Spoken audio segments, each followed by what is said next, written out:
ఇది బాధాకరమైన విషయం ఏమిటి అని అంటే,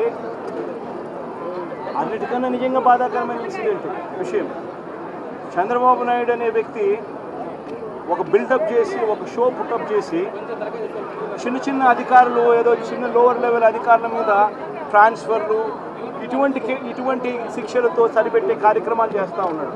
కానీ దీంట్లో నిజంగా గమనిస్తే తప్పెవడిది? తప్పు దీంట్లో లెక్క చూస్తే చంద్రబాబు నాయుడు చేసిన తప్పు కనిపిస్తూ ఉంది. ఆయన కుప్పంలో పర్యటన 6వ తారీఖు, 7వ తారీఖు, 8వ తారీఖు మధ్యాహ్నం దాకా పోలీసులు మొత్తం తన చుట్టూ తిరుగుతూ ఉన్నారు.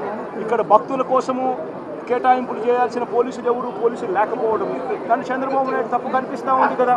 అదే రకంగా ఎస్పీ చంద్రబాబు నాయుడు గారిని ప్రసన్నం చేసుకునే దానికోసం తాపత్రయపడతాడు. కానీ ఇక్కడ ఎస్పీ వైరస్ లక్షల మంది డివోటీస్కు సెక్యూరిటీ ప్రొవైడ్ చేయాలి అని చెప్పి కనీసం ఆలోచన కూడా చేయని ఎస్పీ, ఈయనది తప్పు, కలెక్టర్ది తప్పు.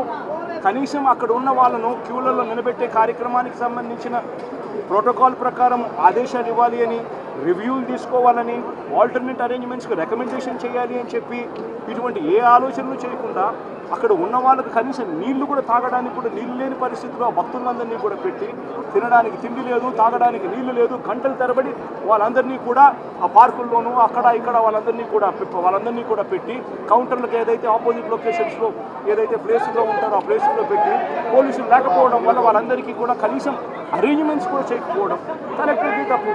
ఇంతమందిని ప్రవేశింపజేయాలి అని గుడిలోకి తీసుకునే వాళ్ళు ఈవో, అడిషనల్ ఈవో, వీళ్ళది తప్పు. వీళ్ళందరికీ అజమాయిషి చేసే టీటీడీ చైర్మన్ ఆయనది తప్పు. రివ్యూలు తీసుకోకుండా వీళ్ళందరూ కూడా దీన్ని కాస్కారం చేసి ఇంతమంది చావులకు కారణమయ్యారు. సార్, ఇన్సిడెంట్ జరగక ముందు కావచ్చు, జరిగిన తర్వాత కావచ్చు, అక్కడ అంబులెన్సెస్ కూడా ఏర్పాటు చేయనటువంటి పరిస్థితి. ఇన్సిడెంట్ జరిగిన 20 minutes వరకు కూడా ఒకే ఒక అంబులెన్స్ ఉంది, దాని దగ్గర డ్రైవర్ కూడా లేదు. నిజంగా అరేంజ్మెంట్ ఎంత దారుణంగా ఉన్నాయి అంటే, తొక్కిసలాట జరిగింది, రకరకాల ప్రదేశాల్లో జరిగింది. తప్పులన్నీ కూడా ప్రతి ప్రదేశంలోనూ కూడా ఇదే, ఇన్అడెక్వేట్ పోలీస్ ఫోర్సు, అరేంజ్మెంట్స్ లేకపోవడము, ఇది క్లియర్గా కనిపిస్తూ ఉన్న తప్పిదం. ఇటువంటి తప్పిదంలో అంబులెన్స్ కనీసం పెట్టే కార్యక్రమం కూడా ప్రోటోకాల్లో భాగంగా ఉండాల్సినవి. కనీసం ఇన్సిడెంట్ జరిగిన తర్వాత అంబులెన్స్ రావడానికి, కనీసం తీసుకుని పోవడానికి కూడా 3/4 గంట పడతా ఉంది అని చెప్పి పేషెంట్లు చెప్పినప్పుడు, అది కూడా అప్పుడొకటి కనిపించేదే తప్పనిచ్చి కొంతమంది పేషెంట్లు అయితే వాళ్ళంతటి వాళ్ళ కింద మీద పడుకొని వచ్చినామని చెప్పి కొంతమంది చెప్తా ఉన్నారు. కొంతమంది ఏ వెహికల్ పడితే ఆ వెహికల్లో ఎవడైతే వాడు సహాయం చేసేవాళ్ళు సహాయం చేసుకుని తీసుకొచ్చినారని చెప్పి కొంతమంది చెప్తా ఉన్నారు. ఈ రకమైన పరిస్థితుల్లో పేషెంట్లు అందరూ కూడా హాస్పిటల్కి చేరిన పరిస్థితులు కనిపిస్తూ ఉన్నాయి.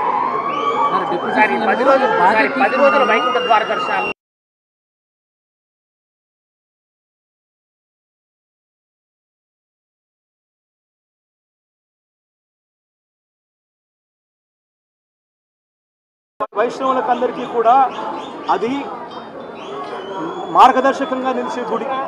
అక్కడ ఏం జరుగుతూ ఉందో ఒకసారి గమనించండి. ఆ రకంగా జరిగింది కాబట్టి ఆ రకంగా ఇక్కడ కూడా ఆ రకంగా స్కాటర్ చేసి ఆ రకంగా వైకుంఠ దర్శనం, వైకుంఠ ద్వారం ద్వారా చేయించగలిగారు కాబట్టి ఇన్ని లక్షల మందికి ఎలాంటి ఇబ్బందులు లేకుండా బాగా సంతోషంగా దర్శనం చేయించి పంపించగలిగారు. ఈయనకు కనీసము శాస్త్రము తెలీదు, మిగిలిన గుడులలో ఎలా చేస్తూ ఉన్నారు అన్న ఆచరణ తెలీదు, దేవుని మీద భయము లేదు, దేవుని మీద భక్తి లేదు చంద్రబాబు నాయుడు గారు. నిజంగానే భక్తి ఉన్నోడు కానీ, దేవుని మీద భయం ఉన్నోడు కానీ తిరుమల తిరుపతి దేవస్థానానికి సంబంధించిన ప్రసాదం గురించి అబద్ధాలు చెప్పగలుగుతాడా? తిరుమల తిరుపతి దేవస్థానానికి సంబంధించిన ప్రతిష్టను దిగజార్చే కార్యక్రమం ఒక ముఖ్యమంత్రి అనే వ్యక్తి పదవిలో ఉన్నవాడు చేస్తాడా?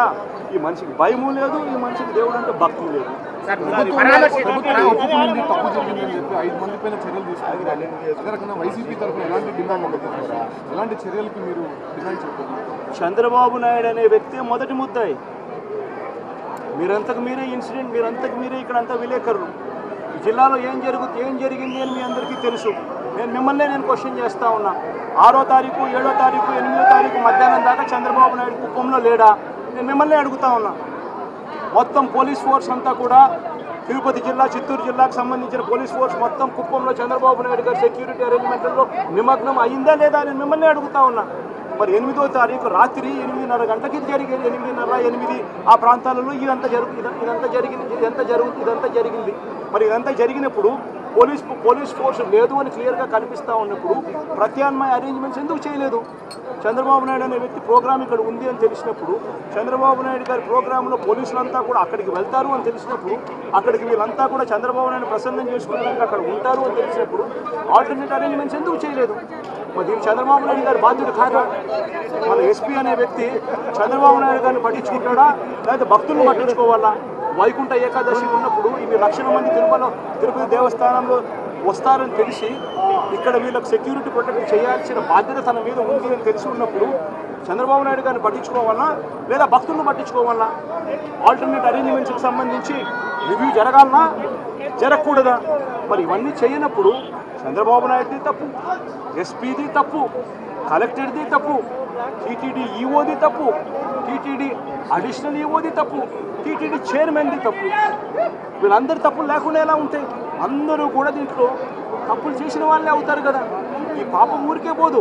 ఖచ్చితంగా చంద్రబాబు నాయుడు గారికి ఖచ్చితంగా ఈ పాపం తగులుతుంది. ఎందుకనంటే ఆయన తప్పు చేసిన తర్వాత కనీసం తప్పు చేశాను అని చెప్పి దేవునికి కానీ భక్తులకు కానీ కనీసం క్షమాపణ చెప్పే ఇంకిత జ్ఞానం కూడా ఈ మనిషికి లేదు, చెప్పే సిన్సియారిటీ లేదు, చెప్పే చిత్తశుద్ధి లేదు. అప్పటికి కూడా తను చేసిన తప్పుడు పనికి ఇంకొకరి మీద దాన్ని మోపే కార్యక్రమం చేసే ఆలోచనలు చేస్తాడు తప్ప కనీసం చిత్తశుద్ధితో ఒప్పుకుంటూ తప్పు చేశాను అని చెప్పి దేవునికి తప్పు చేశాను అంటూ భక్తులకు కనీసం క్షమాపణ కూడా చెప్పే మనస్తత్వం కూడా లేదు. ఇంతకుముందు కూడా పుష్కరాల్లో కూడా ఇదే మాదిరిగా చేశాడు. 29 మందిని పుష్కరాలలో షూటింగ్ కోసం అందరినీ ఒక చోట పెట్టాడు. షూటింగ్ బాగా రావాలి అనే ఉద్దేశంతో గేట్లు ఒకేసారి ఎత్తాడు. తొక్కిసలాటలో పుష్కరాలలో 29 మంది చనిపోయిన ఘటన జరిగింది. అప్పుడు చంద్రబాబు నాయుడు గారు ముఖ్యమంత్రిగా ఉన్నప్పుడు ఆయన షూటింగ్ కోసం ఆయన దగ్గరగా ఉండి ఆయన జిల్లాలో ఉంటూ అదే ఈస్ట్ గోదావరి జిల్లాలో ఆయన సమక్షంలోనే ఆ ఇన్సిడెంట్ కూడా జరిగింది. చంద్రబాబు నాయుడు గారు అనే వ్యక్తికి దేవుడు అంటే భయము లేదు, దేవుడు అంటే భక్తి లేదు. పరామర్శించడానికి వచ్చిన మీ కాన్వాయ్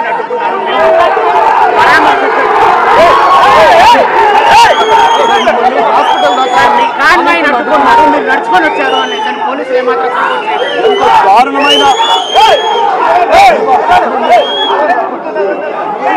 ఎంత దారుణమైన పరిస్థితి అంటే నేను ఇక్కడికి వస్తానని, నేను ఇక్కడికి వచ్చి ఈ జరిగిన విషయాలన్నీ నేను ప్రజలకు చెప్తానని చెప్పకూడదు అని చంద్రబాబు నాయుడు గారు ఎంత దారుణమైన స్థాయికి దిగజారిపోయినాడు అనంటే వక్రీకరించేందుకు, తప్పుదోవ పట్టించేందుకు పేషెంట్లను కూడా నేను రాకమునిపే కొంతమందిని పేషెంట్లను కూడా ఇక్కడ నుంచి షిఫ్ట్ చేసే కార్యక్రమాలు కూడా చేశాడు. అంతటి దారుణమైన పరిస్థితి మీరు అంతా సాక్షులు. దానికి పేషెంట్లు చాలామంది మేము పోము, మా పరిస్థితి ఇంకా బాగలేదు, మమ్మల్ని ఎక్కడికి పంపిస్తూ ఉన్నారు, మేము ఎందుకు పోవాలి అని చెప్పి భీష్మించుకొని హాస్పిటల్లో ఉండిపోయినారు. నన్ను హాస్పిటల్కి రానివ్వడంలో ఈ పేషెంట్లను పంపించేదానికోసం, ఇక్కడ నుంచి లేకుండా చేసేదానికోసం నన్ను ట్రాఫిక్లో కావాలని ఆపే కార్యక్రమం, ట్రాఫిక్లో నుంచి ట్రాఫిక్ అడ్డం పెట్టి నా కాన్వాయ్ని పూర్తిగా రాకుండా చేసే కార్యక్రమం, డిలే చేసే కార్యక్రమం పద్ధతి ప్రకారము ఈ మాదిరిగా చేశారు. నేను ఒకటే చెప్తా ఉన్నా, ఇక్కడ ఉన్న ఎస్పీకి కూడా ఇదే మాట చెప్తా ఉన్నా. చంద్రబాబు నాయుడు గారితో వీళ్ళంతా కూడా కుమ్మక్కై వీళ్ళంతా కూడా ఎంతటి దారుణంగా వీళ్ళంతా కూడా బిహేవ్ చేశారు, ఎంతటి దారుణంగా కూడా దేవుని విషయంలో వీళ్ళు ఎంత దారుణంగా కూడా ప్రవర్తించారో ఇవన్నీ పైన దేవుడు చూస్తూ ఉన్నాడు. ఖచ్చితంగా ఇక్కడ ఎస్పీ దగ్గర నుంచి అక్కడ చంద్రబాబు నాయుడు గారి దాకా అందరికీ కూడా ఖచ్చితంగా మొట్టికాయలు బలంగా కూడా ఖచ్చితంగా పడతాయి.